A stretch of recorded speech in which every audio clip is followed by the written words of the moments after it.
Hello friends, welcome to my YouTube channel nursing solutions. तो आज की वीडियो में हम डिस्कस करने जा रहे हैं ड्रग डोज कैलकुलेशंस। जैसे कि हम सबको पता है कि ड्रग डोज कैलकुलेशन एक बहुत ही इम्पॉर्टेंट टॉपिक है नर्सिंग में। हमें क्लिनिकल एरियाज में बहुत बार ड्रग डोज कैलकुलेशंस की ज़रूरत पड़ जाती है, mainly in ICUs and in various competitive exams. इससे रिलेटेड हमें काफ़ी क्वेश्चंस आते हैं। So let's start with today's video. The first thing is common convergence.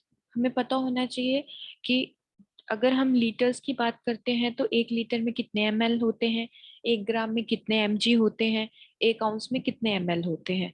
तो ये कुछ चीजें हैं जो हमें याद करनी होती हैं। So for that 1 litre makes 1000 ml, 1 ग्राम में 1000 mg होते हैं, 1 mg में 1000 mcg होते हैं, 1 kg में 2.2 pound, 1 ounce consists of 30 ml, 1 tablespoon make 5 ml, and 1 teaspoon make 5 ml, and 1 tablespoon make 15 ml। और जब भी हमने कन्वर्ट करना है, कन्वर्जन करनी है, तो हमने दो चीजें ध्यान में रखनी है कि जब भी हम लार्जर को स्मॉलर में कर रहे हैं तो हमने मल्टीप्लाई करना है, लाइक ग्राम टू एमजी, तो वी विल मल्टीप्लाई। और अगर हम स्मॉलर से लार्जर में जा रहे हैं, लाइक एमजी से ग्राम में जा रहे हैं, तो हमने डिवाइड करना है बाई 1000। सो अगर हम बेसिक फॉर्मूला की बात करते हैं, so the basic formula for drug calculation is desired amount divided by dose in hand into volume. जिसमें डिजायर्ड अमाउंट हमारी वो अमाउंट है जो डॉक्टर ने प्रिस्क्राइब की है, या जो हमने पेशेंट को लगानी है। डोज इन हैंड वो है जो हमारे पास अवेलेबल है, एंड फॉर्म वॉल्यूम इज जिस भी फॉर्म में वो अवेलेबल है। हमारे पास जो डोज है किस फॉर्म में अवेलेबल है, अगर वो टैबलेट में है, कैप्सूल में है, लिक्विड में है, तो उस हिसाब से हमने वॉल्यूम देखनी है। So let's start with the practice question. So practice question 1 है, इसमें पूछा है कि मेटोप्रोलोल 50 mg पर orally is ordered, the available dose is 100 mg पर tablet, so how many tablet would nurse administer. तो डॉक्टर ने प्रिस्क्राइब की है 50 mg, लेकिन हमारे पास है 100 mg, तो अब हम कितनी प्रिस्क्राइब करेंगे। So this is very simple calculation. इसमें हमने सेम फॉर्मूला देखना है। Dose ordered is 50 mg, available dose is 100, and one tablet consists of 100 mg. So after putting all these values in the formula, हमारे पास value आएगी 0.5 tablet, मतलब हमने patient को half tablet देनी है। Now the next practice question. Injection furosemide is available as 40 mg per ml. 10 mg is ordered to be administered through an IV. What amount of furosemide should the nurse administer? ठीक है, doctor ने prescribe किया है 10 mg, लेकिन हमारे पास कितना है 40 mg पर ml, तो हमने कितना लगाना है पेशेंट को।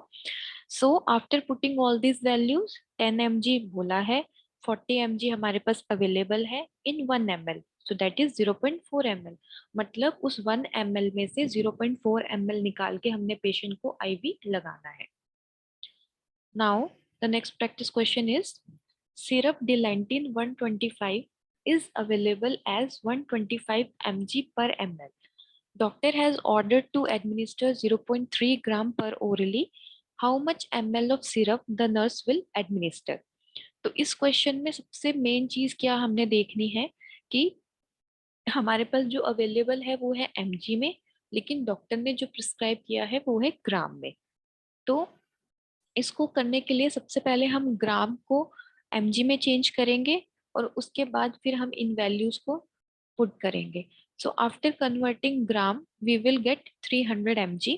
सो 300 mg divided by 125 mg into 5, क्योंकि 5 जो है वो अवेलेबल वॉल्यूम है, ठीक है, इसलिए हमने यहाँ पे 5 लिया। तो द आंसर इज 12 ml, मतलब हम इस सिरप में से 12 ml जो सिरप है वो पेशेंट को पिलाएंगे। Now the next question is now the next is the ratio and proportion.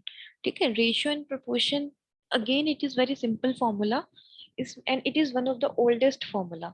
अब इसमें जो हमारी लेफ्ट साइड वाली वैल्यू है that is the known value, ठीक है, एंड जो डी हमारी राइट साइड वाली वैल्यू है that are the unknown value और द डिजायर्ड वैल्यू जो हमें चाहिए। तो again H stands for the volume amount of the medicine in hand, V stands for the volume, D the drug the dose that doctor has ordered, and X that we have to find out. So इसमें जो हम देखते हैं, जो हमारी extreme values हैं, this H and X, इनको हम एक्सट्रीम्स बोलते हैं, और जो हमारी V एंड D है, दे हमारे दीज आर आवर मीन. तो इसमें हम क्या करते हैं, to find out the X we will divide V by D and H by X. So let's do this with the help of example. So we have metoprolol 50 mg per orally and the available dose is 100 mg per tablet. So how many tablet would nurse administer? तो हमारे पास non value क्या है, in hand value है 100 जो कि एक tablet में है, वॉल्यूम इज 1. डॉक्टर ने प्रिस्क्राइब की है 50 और हमने देखना है हमने कितनी टैबलेट्स देनी है. सो 1 into 50 multiply mean by mean. So 1 by 50 is 50 and 100 by x is 100x. Now we will bring 100 to this right side. So it is 50 divided by 100, that is 0.5. So again half tablet we will give. So these two formulas are very basic formulas. Now the next one is calculation of IV drip set. अब हमने drip set कैसे करना है, and mainly exams में इससे related बहुत questions आते हैं.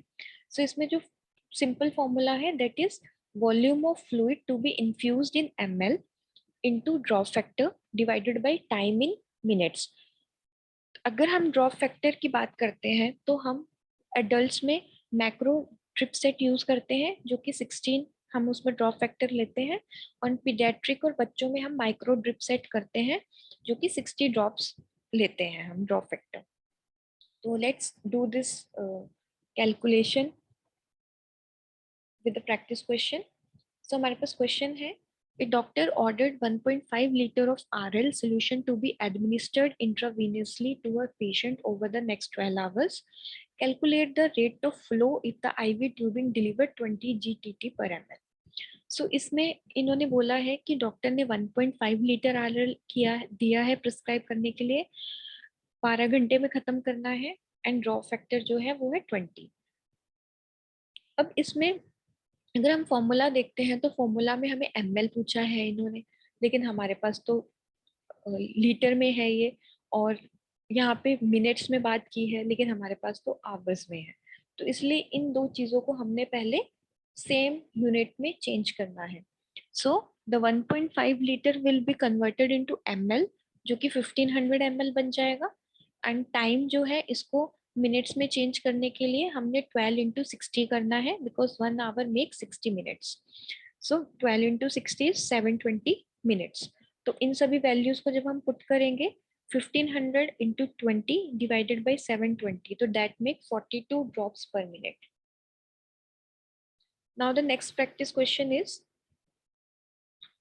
if the infusion set is adjusted for drop factor of 15 GTT per ml, calculate the IV flow rate if 1000 ml IV saline is ordered to be infused over 8 hours. So sorry, this is a mistake. This is 8 hours. So the fluid is 100 ml, sorry 1000 ml, time is 8 hours and drop factor is 15. तो again इसमें सिर्फ हमने एक चीज करनी है कि हमने आवर को मिनट में चेंज करना है, that is 8 into 60, that make 480 minute, and put all these values in the formula. 1000 into 15 divided by 480, that make 31 drops per minute. Now the next is calculation of flow rate for an infusion pump. तो हमेशा याद रखना है कि जब भी हम infusion pump से देंगे तो हमारा जो फ्लो रेट है वो हमेशा ml पर आवर होगा, और जब भी हम आईवी सेट से देंगे तो हमारा जो फ्लो रेट होगा वो हमेशा ml पर मिनट होगा.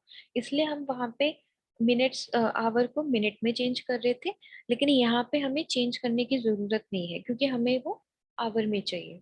सो इसमें जो एग्जाम्पल है इन्होंने जो फॉर्मूला दिया है that is volume in ml divided by time, that will give us the flow rate in ml per hour. So it's very simple formula. So 1200 ml of D5 IV is ordered to infuse in 10 hours by infusion pump. Calculate the flow rate in milliliter per hour. So that is volume is 1200, time is 10 hours. So 1200 divided by 10, that is 120 ml per hour. So infusion pump पे हम कितना flow set करेंगे? 120 ml per hour. Now the next formula is for calculation based on body weight, जो कि बहुत important है. इसमें हमेशा हमने क्या देखना है कि using the formula below, calculate the total required doses based on given body weight. So weight in kg into dose ordered per kg is equals to y. ठीक है, हमने सबसे पहले क्या करना है कि हमें अकॉर्डिंग टू वेट कितनी ड्रग चाहिए, पहले हम वो कैलकुलेट करेंगे. वो कैलकुलेट करने के बाद जो हमारा बेसिक फॉर्मूला था D divided by H into Q, उसकी हेल्प से हम जो कैलकुलेशन है उसको पूरी करेंगे. So let's see the question. Medrol 4 mg per kg is ordered for a child weighing 64.8 lb. Medrol is available as 500 mg per ml. How many milliliter of medication must the nurse administer? ठीक है, सबसे पहले हम देख लें कि हमारे पास कौन कौन सी वैल्यूज है. हमारे पास वेट है 64.8 lb, डोज कितनी है 4 mg पर kg जो डॉक्टर ने ऑर्डर की है. अवेलेबल डोज कितनी है हमारे पास 500 mg पर ml. अब इसमें हमने देखना है कि हमारे पास सारी यूनिट्स सेम है, तो हमारे पास सेम नहीं है क्योंकि वेट हमारे पास पाउंड्स में है, लेकिन डॉक्टर ने जो ऑर्डर किया है वो हमारे पास केजी में है. तो हम सबसे पहले हमारे वेट को केजी में चेंज करेंगे. तो जैसे मैंने बोला था 1 kg कंसिस्ट ऑफ 2.2 lb, तो 64.8 divided by 2.2 that is 24.49 kg. तो हमारे पास केजी में वेट आ गया बच्चे का. उसके बाद हमने देखना है अकॉर्डिंग टू वेट कि हमने कितना अब ड्रग देना है. सो ड्रग कितना था 4 mg पर kg, तो ये हो जाएगा 4 into 29.45 kg that is 117.8 mg हमने बच्चे को डोज देनी है. तो जो हमारा बेसिक फॉर्मूला था D divided by H into V, उसमें हमने डाटा जो है हमारा पुट करना है. सो D is the ordered dose that is 117.8. H is the available dose that is 500 mg and 4 is the volume that is 4 ml. तो इसमें से हमें 0.942 ml जो है वो बच्चे को जो सिरप है, जो मेडिसिन है वो पिलानी है या देनी है. ठीक है. Now the next is calculating in units per hour. Basically जो हमारे ड्रग्स होते हैं लाइक हमारा इंसुलिन हो गया, हिपैरिन हो गया, जो कि यूनिट्स में अवेलेबल है, तो उनको हमने कैसे देना है. सो एग्जांपल है हमारे पास 200 unit of regular insulin has been added to 500 ml of 0.9% normal saline. The order states to infuse the regular insulin IV at 10 units per hour. So how many ml per hour should the IV pump be set at?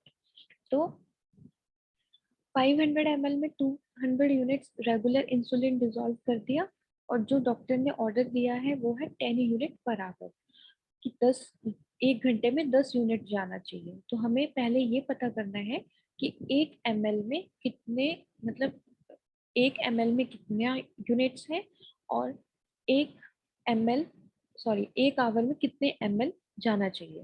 सो सबसे पहले we will calculate how many units of insulin in 1 ml. तो again जो हमारा rate and proportion वाला formula था वो हम देखेंगे, known units and desired unit. ठीक है.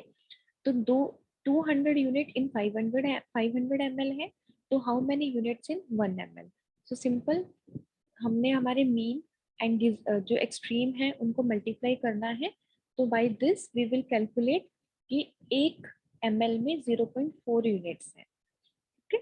इसके बाद how many ml contain 10 units, क्योंकि हमने पेशेंट को 10 यूनिट्स पर आवर देना है. सो 1 ml में 0.4 यूनिट है, तो how many units in 10 unit, how many ml in 10 unit, so that is 25 ml. तो बेसिकली जो हमारा डिजायर्ड वाला फॉर्मूला था हमारा रेशियो एंड प्रोपोर्शन वाला फॉर्मूला था वो हमने यहाँ पे याद रखना है. So we run the IV pump at 25 ml per hour because 10 units कितने में है, 25 ml में. So let's solve one more question. So 20,000 unit of heparin has been added to 500 ml of D5. The order is to infuse the heparin drip at 2,000 units per hour. How many ml per hour we will set our pump for? So सबसे पहले हम क्या देखेंगे कि एक unit में कितने ml है या एक ml में कितनी यूनिट्स हैं. वो फाइंड आउट करने के बाद हम देखेंगे कि 2000 यूनिट कितने ml में है. So first, let's find out how many units of heparin are in each ml. So put that ratio proportion formula. If 20,000 unit in 500 ml, so how many units in 1 ml? तो again formula put करके हमारे पास 40 units per ml आ गए. मतलब एक unit में एक ml में 40 units हैं. Now how many ml contain our ordered? That is 2000 units. So अगर 1 ml में 40 unit है तो कितने ml में 2000 unit है? तो हमने फिर से फॉर्मूला पुट करना है, तो that is 50 ml.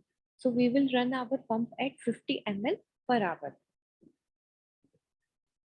Now the next question जो है that is next formula is calculating by microgram per kilogram per minute, mcg per kg per minute. ये जो फॉर्मूला है ये हमारे आईसीयूज में हम बहुत ज़्यादा यूज करते हैं. तो इसमें बहुत ही सिंपल फॉर्मूला है. इसमें क्या करना है कि ordered mcg per kg per minute, patient का वेट हमें पता होना चाहिए एंड इसमें अगेन हमारा जो फ्लो होगा वो आवर में जाएगा, तो हमने 60 के साथ मल्टीप्लाई करना है and divided by medication concentration in 1 ml. So let's solve it with the help of example. 800 mg of dopamine is added to 250 ml of 0.9%. The order is to begin the infusion at 3 mcg per kg per minute. The patient weight is 70 kg. How many ml per hour will we set the IV infusion pump for? So हमारे पास 800 mg है 250 ml में, ठीक है. तो 1 ml में हमारे पास कितने हुए, sorry we have 800 mg in 250 ml. तो हमने निकालना कैसे, mcg में. तो हमने सेम यूनिट्स में रखना है. तो first we change our mg into mcg. तो that will make 8 lakh mcg in 250 ml. ठीक है, ये हो गया. इसके बाद अब हमने देखना है कि 1 ml में कितने mcg होगा. तो अगर 8 लाख mcg 250 ml में है तो how many mcg in 1 ml. So we will put these values and then we will calculate that 3200 mcg in 1 ml. ठीक है, जो हमारा अगेन रेट एंड प्रोपोर्शन वाला फॉर्मूला था वो हम पुट करेंगे और उसकी हेल्प से हम देखेंगे कि 1 ml में 32 mcg of dopamine is present. उसके बाद हमने इस फॉर्मूला को अब रेफर करना है. तो इसमें ordered mcg per kg per minute, patient का weight into 60 divided by medication concentration जो कि हमने अभी फाइंड आउट किया है. ऑर्डर है 3 mcg per kg per minute, weight of the patient is 70 time 60 because हम इसको आवर में करेंगे, then divided by how much of the dopamine consists of 1 ml. तो that is 3200. इन सबकी वैल्यू को जब हम कैलकुलेट करेंगे तो that is 3.9 ml, that is 4 ml per our. मतलब कि हमने हमारा जो इन्फ्यूजन पंप है वो 4 ml पर आवर पे सेट करना है. Now again one more question. A patient has propofol ordered at 30 mcg per kg per minute. The propofol concentration is 15 mg per ml. The patient's weight is 75 kg. How many ml per hour should the IV pump be programmed for? So simple है, पहले mg में है, हमें mcg में convert करना है. तो 15 mg should be converted into mcg, that is 15,000 mcg. Multiply करना है हमने विथ 1000. देन हमें कितनी वैल्यू बोली है, हमें जो वैल्यू बोली है that is 30 weight of the patient multiplied by 60, that is 135000, 1,35,000 आ गया हमारे पास ऊपर वाली वैल्यू। ठीक है, अब जो नीचे वाली है इसको हमें ml में कन्वर्ट करने की जरूरत नहीं है, क्योंकि ऑलरेडी हमें ये ml में ही है, इसलिए हमें इसको चेंज करने की जरूरत नहीं है। तो हमारे पास 15,000 mcg था, तो हमने सिंपली हमारे 1,35,000 को 15,000 ml के साथ मल्टीप्लाई डिवाइड करना है, तो हमारे पास 9 ml आ जाएगा। तो हमारा जो इन्फ्यूजन पंप है वो 9 ml पर आवर के रेट पे हमने सेट करना है। तो बेसिकली ये कुछ फॉर्मूलेज हैं जो कि हम यूज करते हैं in the clinical setting. I hope आपको समझ आए होंगे, एंड अगर आपको मेरी वीडियो अच्छी लगी है तो kindly like, comment and subscribe my channel. Thank you.